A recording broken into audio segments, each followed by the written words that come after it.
여러분, 올해는 농사 결과가 어떻습니까? 올해 여러분이 지은 농사가 결실이 많이 맺었다고 생각하십니까? 아니면 그냥 그럭저럭 기본만 했습니까? 우리가 기본보다는 더 남는 더 많아지는 그런 결실을 맺기를 주님의 이름으로 축복합니다. 우리가 농사하면은 그 종류를 여러 가지 들을 수가 있는데요. 농사하면 우선 그냥 보이는 농사, 어떤 사업이나 식물의 농사, 이런 여러 가지 그런 어떤 물리적인 그런 농사만 생각하기가 쉬운데요. 우리가 신앙생활도 아주 중요한 농사입니다. 한마디로 얘기하면은 우리 인생 자체가 농사에 비유할 수 있다. 이거지요. 이와 같은 농사의 가장 적당한 표현은 무엇이냐?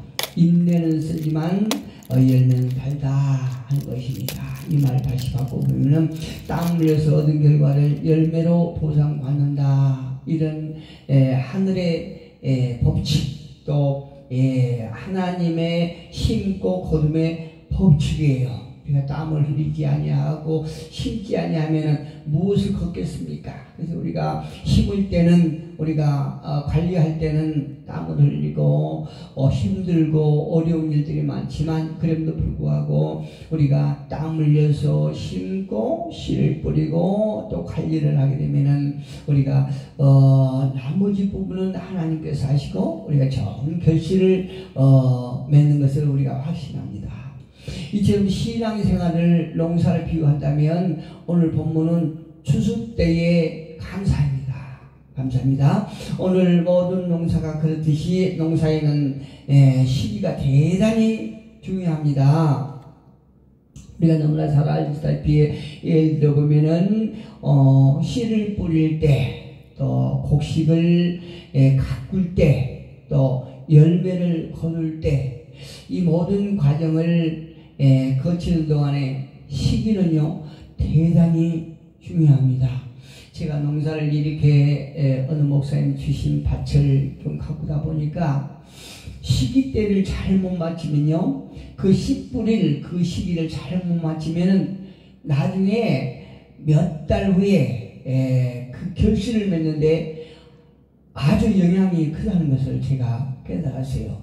만약에 제때에 곡식의 씨를 뿌리지 못하면 그 곡식을 맺는 동안에 필요한 기간이 있거든요. 그런데 곡식을 거둘 때, 곡식을 거둘 때 이 제대로 된 열매를 맺지를 못해요. 올해 제가 이제 무를 좀 심었거든요. 근데 무를 씨를 뿌릴 때 제가 그 시기를 놓쳤어요, 올해. 그래서 가을에 이제 무를 뽑아보니까 길쭉길쭉하니 아주 그 그림에는 탐스럽고 김장할 때에 사용할 수 있는 그런 길쭉한 무를 심었는데 무들이 제 주먹만씩이에요. 이거 그 이유는 무엇일까요? 씨를 뿌릴 적에 제 시기에 뿌리지 못했기 때문에 그 무가 자라는 시기가 너무 짧았던 것입니다. 그래서 우리가 모든 농사 그렇지만 우리가 보이는 밭농사, 논농사 이런 것들 모두가 다 그 시기가 대단히 중요하다고 생각합니다. 자, 그렇다면 신앙생활에서도 열매를 거두는 시기를 영적으로 표현한다면 오늘은 감사절인데요.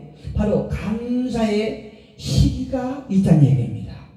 감사할 시기가 있고 감사할 시기가 대단히 중요하다는 사실을 우리는 반드시 기억하셔야 됩니다. 우리가 농사를 짓는 동안 모든 때가 감사할 때지만 특별히 추수 때를 감사절로 규정하고 있는 이유가 무엇이라고 생각하십니까?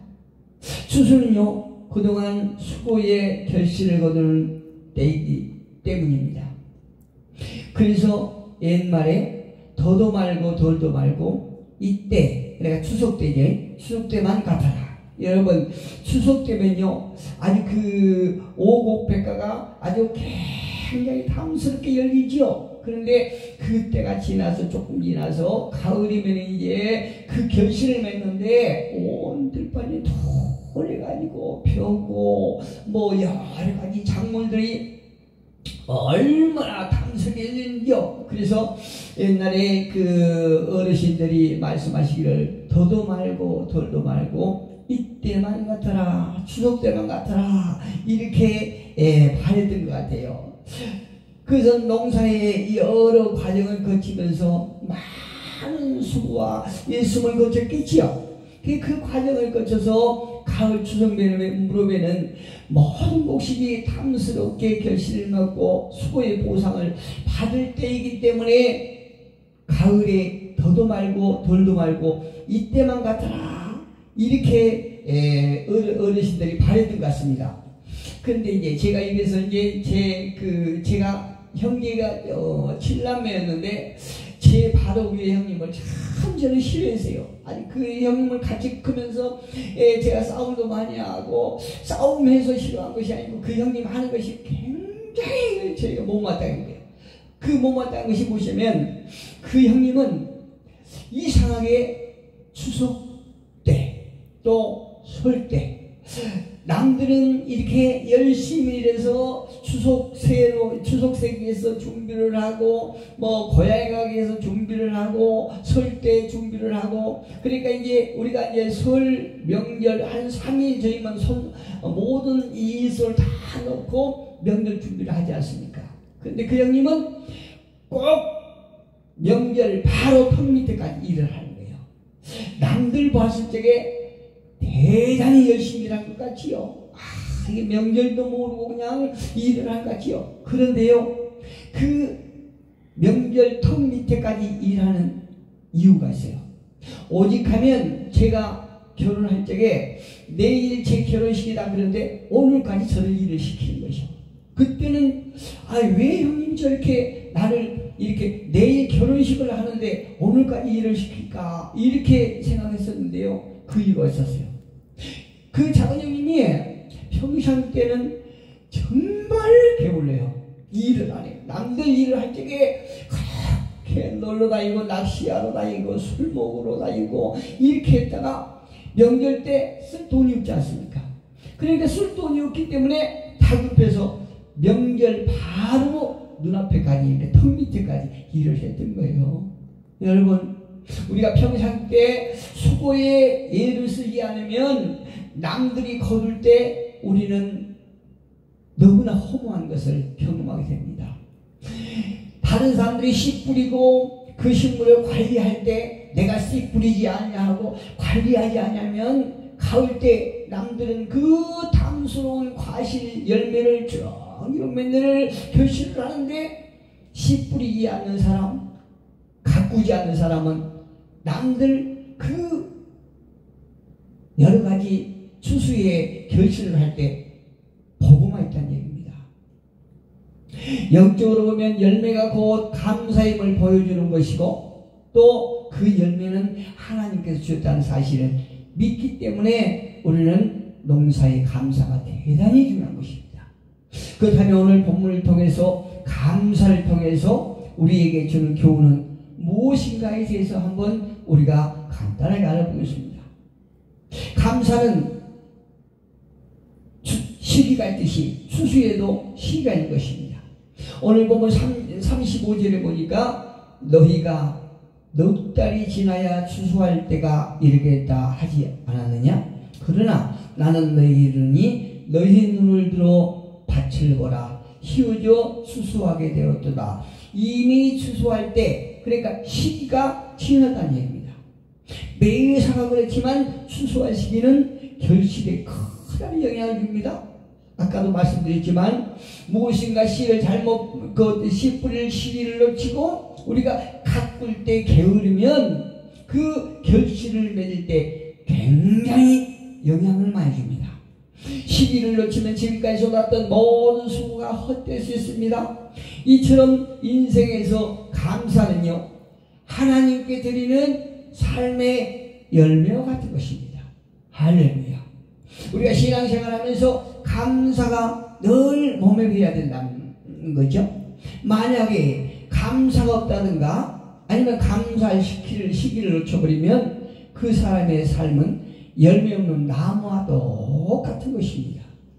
그렇기 때문에 믿음으로 사는 사람은 모든 일에 감사할 수 있는 사람인 것입니다. 농사를 지을 때요, 씨앗을 뿌릴 때가 있습니다. 또 그것을 가꾸고 열매를 거둘 때가 있습니다. 이 모든 과정이 때가 있듯이 감사에도 때가 있다는 사실을 우리는 분명히 기억하시기를 주님의 이름으로 축복합니다. 시편 기자는 116편 12절에서 이렇게 얘기합니다. 내게 주신 모든 은혜를 내가 여호와께 무엇으로 보답할꼬? 라고 말합니다. 여러분, 우리는 어떤 일을 할 때 하게 하심에 감사하고 또 하면서 그 할 수 있도록 도와주심에 감사하고 그 결과에 대해서 감사하는 자세가 되어 있어야 한다는 거죠. 사람에게도 그렇고 하나님께도 그렇고, 감사하는 것은요, 기회를 놓치게 되면 감사 자체를 잃어버리게 됩니다. 감사가 생활에 되는 저와 여러분 되시기를 축복합니다. 두 번째로 감사는 나누는 것이에요. 할렐루야. 36절에 보니까 이는 뿌리는 자와 거두는 자가 함께 즐거워하게 하려 함이라. 할렐루야. 이런 말이지요. 슬픈 일은 나누면 반이 되고 기쁜 일을 나누면 배가 된단 말이지요. 이처럼 감사는 나누면 배가 됩니다. 그리고 사실 무엇을 얻고 도움을 받는 것도 기분 좋습니다. 도움이 되지만 또 남이 없는 것을 내가 베풀었을 때에 상대가 그 베품에 대해서 좋아하고 기뻐하고 감사할 때 그 주는 기쁨이 배가 된다는 원리를 모르는 사람은 모릅니다. 경험해보지 않은 사람은 모른다 이겁니다. 성경 에베소서 2장 1절 이하에 보니까 이렇게 말하고 있습니다. 그는 허물과 죄로 죽었던 너희를 살리셨도다. 우리의 공로가 있어서 살리셨을까요? 아니에요. 그렇다면 그럴 만한 이유가 있어서 우리를 살리셨을까요? 그것도 아니에요. 그건 무엇일까요? 오직 하나님께서 저와 여러분을 사랑하신 것 때문에 허물로 죽었던 우리를 살리셨다. 이렇게 말씀하고 있습니다. 이렇게 말합니다. 그때 언제입니까? 우리가 죽은 자를 쓸 때, 그때 너희는 세상 풍조를 따르고 공중의 권세 잡은 자를 따랐으니 곧 지금 불순종의 아들들 가운데서 역사하는 영이라. 진리를 모르고 소망도 없고 하나님 약속 밖에 있을 때 저와 여러분은 본질상 진노의 자식이었을 때 하나님께서 우리를 사랑하셔서 당신의 독생자를 보내시고 우리의 죄값을 치르셨다. 이렇게 말씀하고 있습니다. 그 공로를 갚을 길은 없지만 감사할 수는 있어야 되지 않겠어요? 그리고 그 감사를 모르는 자들과 그 감사를 나눠야 되지 않겠습니까? 저와 여러분은 예수 그리스도를 통하여 믿음으로 자유의 몸이 되었고 하나님의 자녀가 된 것을 감사하고 또 다른 믿지 않는 자들에게 복음을 전하고 한 형제가 되어서 그 기쁨을 나눌 때 어떤 일이 일어날까 한번 생각해 보십니까? 기쁨이 있습니다. 여러분 열심히 복음을 전할 때에 그 복음을 받고 어떤 불신자가 예수의 제자가 되고 하나님의 백성이 되었을 때 그 기쁨은 어느 정도일까요? 천하를 가지고도 그 기쁨을 다 채우지 못할 것입니다. 끝으로 감사에는 기쁨이 있습니다. 추수에는 기쁨이 있다는 말과 똑같이 시편 126편 5절 6절에서 이렇게 말합니다. 눈물을 흘리며 씨를 뿌리는 자는 기쁨으로 거두리로다. 할렐루야. 우리가 씨를 뿌리고 그 식물을 관리하고 거름을 주고 또 비를 주고 자풀을 이렇게 뽑고 물을 주고 할 때는 굉장히 힘듭니다.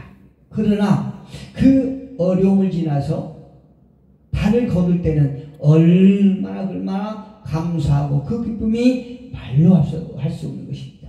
6절에 보니까 물며 씨를 뿌리러 나가는 자는 반드시 기쁨으로 그 곡식단을 거두리로다. 할렐루야. 저와 여러분이 하나님으로부터 복음을 통해서 복된 말씀을 듣고 저와 여러분은 구원받음을 믿습니다.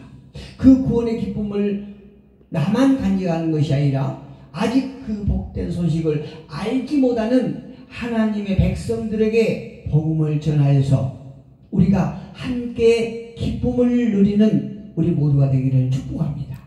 우리는요 이미 늑대 소굴에서 건짐을 받았지만 아직 일이 굴에 남아있는 자들을 위해서 눈물을 흘릴 때입니다. 지금 세상은 악해져 가고 있습니다. 그러나 이 악한 세상을 변화시킬 수 있는 것은 오직 하나님의 복음뿐인 것입니다.